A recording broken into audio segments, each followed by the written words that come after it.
Jean-Marie Matagne, quelle réforme des institutions proposez-vous? D'abord, il y a une certitude, c'est qu'il faut réformer beaucoup les institutions, parce qu'on n'est plus dans une véritable démocratie. C'est pas possible de rester dans ce système aberrant. Et des réformes importantes. Mais la question ne se pose pas exactement forcément sous la forme d'une nouvelle constitution et du passage de la 5e à la 6e République. Il faut voir s'il est nécessaire de refonder une république ou s'il est possible d'amener des réformes majeures qui changent la façon dont la république fonctionnera, peu importe son numéro. Déjà, il y a une première chose qu'il faut dire, c'est que le vote blanc doit être officialisé et reconnu, c'est-à-dire pris en compte dans le calcul des quotas, le calcul des élections valides.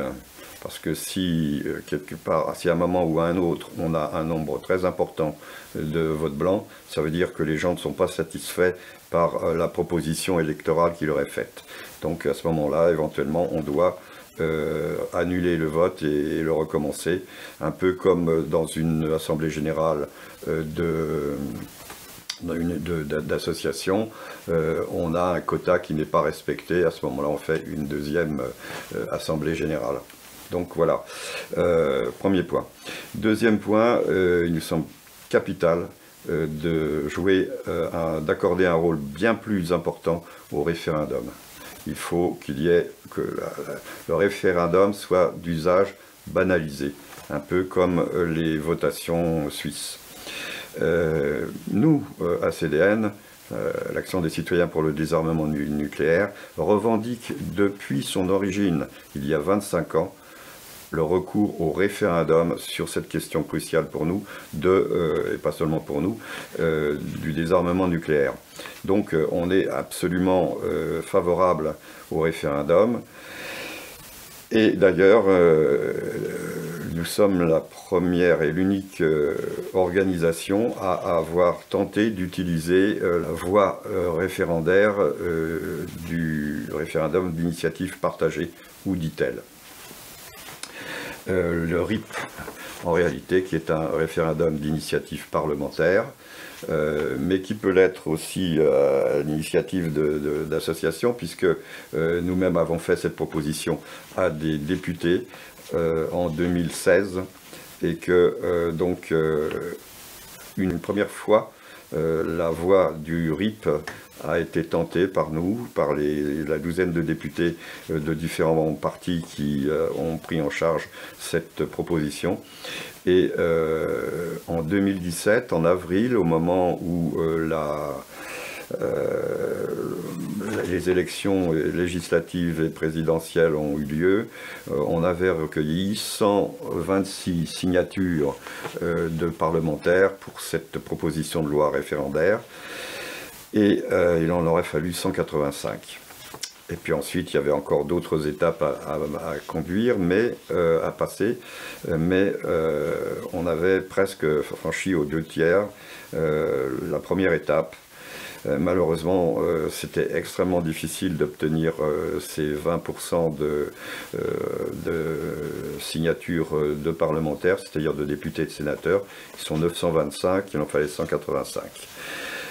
Donc on a remis le couvert après 2017 en proposant à nouveau une proposition de loi référendaire qui là a beaucoup moins obtenu de signatures, puisque au total on a obtenu 52 signatures de députés et de sénateurs, essentiellement à cause de la majorité macronienne qui ne formait qu'un seul bloc. Il y a bien eu peut-être 2 ou 3 LAREM qui ont voté, qui ont signé cette proposition de loi, mais ça n'a pas suffi. Donc il reste une solution, c'est le référendum d'initiative citoyenne, le RIC. Bon, il se trouve que la charte pour une France et un monde humain, dont j'ai parlé dans une autre vidéo, prévoyait le RIC. Donc en 2011 déjà, on réclamait le RIC, référendum d'initiative citoyenne. Alors à quelles conditions? Il faut évidemment que ce soit simplement des signatures de citoyens, c'est-à-dire peut-être une pétition. Ça peut se faire de manière électronique. Alors à quel niveau chiffré le niveau minimum de signature? Ça devrait être débattu, il faut que ça soit un niveau raisonnable, et ça dépend nécessairement du niveau auquel se situe le référendum en question, puisque normalement il devrait intervenir à tous les niveaux, depuis la commune jusqu'à la nation, en passant par le département, par les régions, éventuellement en fonction du sujet, du problème qui est soulevé, de la question qui est posée. Et donc, naturellement, il faut avoir un certain pourcentage de citoyens qui soutiennent cette initiative. On ne peut pas multiplier indéfiniment toutes les initiatives. Même en Suisse, il y a un minimum, un quota, mais qui est assez facilement atteignable. Donc, sur tous les sujets doivent pouvoir faire l'objet d'un référendum. À une seule condition limitative près, c'est que la question doit être conforme à la Déclaration universelle des droits de l'homme. On ne peut pas revenir sur un droit fondamental humain dans une question référendaire. Ce qui, soit dit en passant, devrait rassurer les gens qui s'inquiètent en disant « mais on va peut-être revenir à la peine de mort, etc. » Non. Non, le droit à la vie est affirmé par la Déclaration universelle des droits de l'homme, le droit à la santé aussi, le droit à l'éducation, le droit à l'égalité, etc. Bref, pratiquement tous les droits sont prévus par cette Déclaration universelle, et donc ça doit être notre référence limitative. Sinon, tout doit pouvoir faire l'objet d'un référendum. Ensuite, il faut que l'information des citoyens électeurs soit éclairée. D'ailleurs, les électeurs ou les citoyens consultés peuvent aussi être des habitants qui ne sont pas forcément de nationalité française et qui n'ont pas la carte électorale. Ça dépend, encore une fois, du niveau et de l'objet du référendum. Reste la question du Parlement. Il faudrait que la nature parlementaire de la société de la démocratie française soit considérablement améliorée. Ça implique de ne pas supprimer des emplois de parlementaires, de conserver le nombre de parlementaires existants, parce que moins ils seront nombreux, plus ils auront de travail et de difficultés à représenter les électeurs, à les consulter, etc. Et un parlementaire consciencieux ne vole pas son indemnité. Croyez-moi, il a un travail considérable. Simplement, il faudrait qu'ils soient plus à l'écoute, tous, qu'ils soient beaucoup plus à l'écoute de leurs mandants, que par exemple, peut-être à mi-mandat, leur mandat puisse être remis en cause, si on constate notamment qu'ils ne font pas le travail, qu'ils ne sont bien trop rarement à l'Assemblée nationale ou au Sénat, etc. Ils devront être davantage contrôlés. Nous avons l'expérience de ce gouffre qui sépare les parlementaires actuels de leurs mandants, puisque nous avons fait faire un sondage par l'IFOP sur la question référendaire qu'on voulait voir soulevée.